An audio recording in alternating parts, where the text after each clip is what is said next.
बिस्मिल्लाहिर्रहमानिर्रहीम। इस वक्त हम मौजूद हैं बैतुल्लाह की दाईं जानिब और मेरे पीछे जो आप एक खाली मैदान देख रहे हैं, ये सिर्फ़ एक खाली मैदान नहीं है, बल्कि ये वो जगह है जो आज हमारे लिए इबरत का निशान है। आप देख सकते हैं कि इसके चारों अतराफ़ में बड़ी बड़ी बिल्डिंग जो हैं वो मौजूद हैं,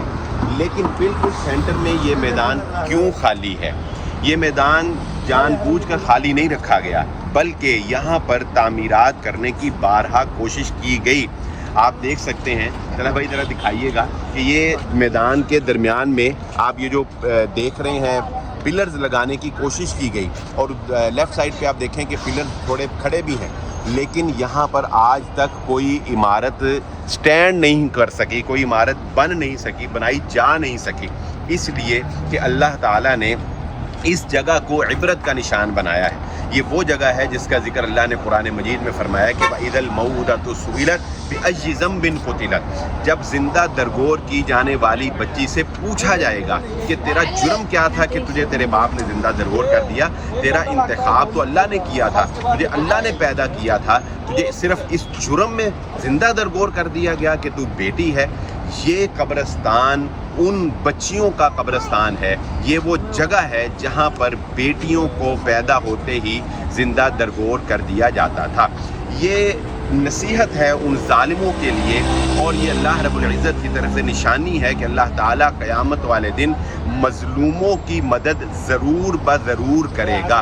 वो लोग इबरत हासिल करें इस कब्रिस्तान से जो बेटियों के ऊपर जुल्म करते हैं, जो बेटियों के साथ नारवा सलूक करते हैं, बेटियों की पैदाइश पर जिनके चेहरों के ऊपर अफसुर्दगी छा जाती है। आज भी वो लोग जो सिर्फ इस वजह से अबॉर्शन करवा देते हैं कि उनके यहाँ बेटी पैदा होने वाली है, वो उतने ही बड़े मुजरिम हैं जितने इन जिंदा दरगोर करने वाले बाप जो है वो मुजरिम थे। याद रखें कि बेटी या तो आपके लिए जहन्नुम है या आपके लिए जन्नत है। बेटी के ऊपर जुल्म और ज़्यादती करके और उसकी हक तलफी करके और उसके साथ नाइंसाफ़ी करके आप जहन्नुम का ईंधन बन सकते हैं, लेकिन यही बेटी रसूलुल्लाह सल्लल्लाहु अलैहि वसल्लम के फरमान के मुताबिक आपकी जन्नत है। अल्लाह के नबी सल्लल्लाहु अलैहि वसल्लम ने फरमाया, जिसको बेटियां दी गईं और उसने खुलूस नीयत के साथ उनकी तालीम और तरबियत का इंतज़ाम किया और फिर उनकी शादी कर दी, बदले में अल्लाह रब्बुल इज़्ज़त उसे जन्नत अता करेगा।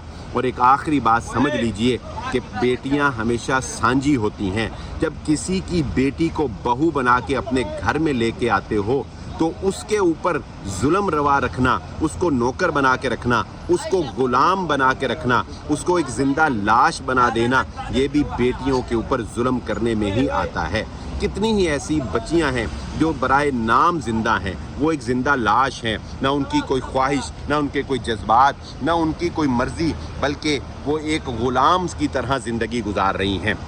याद रखें ये बात, बहुओं के ऊपर जुल्म ना करें। बहू भी बेटी ही होती है। इस्लाम ने बहू के अलग से कोई हकूक़ इसलिए बयान नहीं किए क्योंकि इस्लाम ये कहता है कि जब किसी की बेटी तुम्हारे घर बहू बन के आती है तो जिस तरह तुम अपनी बेटी के लाड उठाते हो, जिस तरह अपनी बेटी को खुश देखना चाहते हो, इसी तरह उस दूसरे किसी की बेटी को भी खुशियाँ दो, उसको भी अपनी बेटी वाला प्यार दो, उसको भी इस घर की मलका बनाओ, उसको भी इस सहन की रौनक बनाओ। रसूलुल्लाह सल्लल्लाहु अलैहि वसल्लम को अल्लाह ने 4 बेटियां दी और नबी सल्लल्लाहु अलैहि वसल्लम ने चारों बेटियों के साथ इतनी मोहब्बत की कि हज़रत उस्मान गनी रज़ी अल्लाह ताला अन्हु को आपने फरमाया कि तुम मेरी बेटी की खिदमत करो, अल्लाह रब्बुल इज़्ज़त तुम्हें उतना ही सवाब अता फरमाएगा और उतना ही मालिक नीमत हम तुम्हें देंगे जितना कि बदर में शरीक होने वाले मुजाहिदीन के लिए है। हज़रत फ़ातिमा के बारे में नबी सल्लल्लाहु अलैहि वसल्लम ने फरमाया था, फ़ातिमतु बिज़अतुम मिन्नी, फ़ातिमा मेरे जिगर का टुकड़ा है। जिसने फ़ातिमा को तकलीफ़ दी उसने मैं मोहम्मद सल्लल्लाहु अलैहि वसल्लम को तकलीफ़ दी। एक बाप ये जानता है कि बेटी के साथ कितना प्यार उसको है, वो अपने घर की रौनक और अपनी आंखों की ठंडक अल्लाह के नाम पर आपके साथ रवाना कर देता है। खुदारा बेटियों का ख्याल रखें, बेटियों के साथ अच्छा सलूक करें, बेटियों के ऊपर जुल्म ना करें, बेटियों के हक़ ना मारें। नबी सल्लल्लाहु अलैहि वसल्लम दुनिया से जाते हुए अपने मरदुल मौत में भी अपनी उम्मत को ये पैगाम दे गए, बेटियों के साथ अच्छा सलूक करना तुम इन्हें अल्लाह के नाम पर अपने लिए हलाल करते हो।